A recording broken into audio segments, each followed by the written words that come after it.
The HOA dispute began like most of them did, small, public, and fueled by assumptions.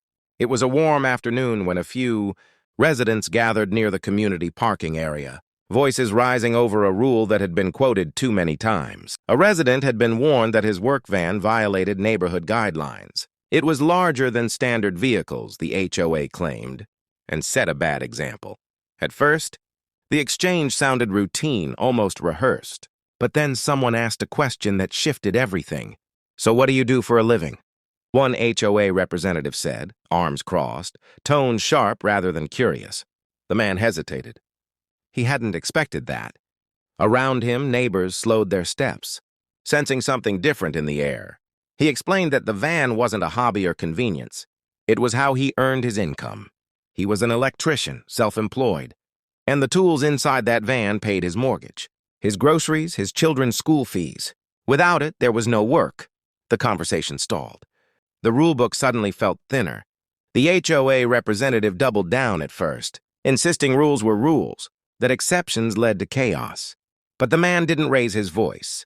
He simply asked how he was supposed to support his family if the vehicle was forced out of the community. He spoke calmly, but the weight of his words landed hard.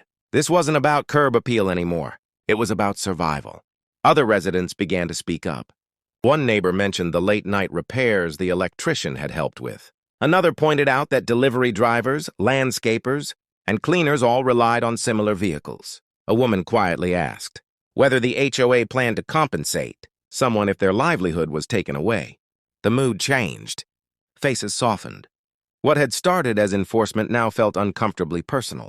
The representative glanced around, realizing the crowd no longer stood behind rigid authority. The rule hadn't changed, but its impact had become impossible to ignore. After a long pause, the HOA agreed to revisit the issue. Temporary permission was granted.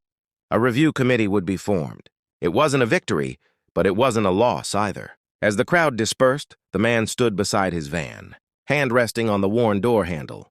For the first time that day, he exhaled. The dispute hadn't ended because someone won an argument. It changed because people finally understood what was at stake. When livelihood entered the conversation, the rules no longer spoke louder than reality.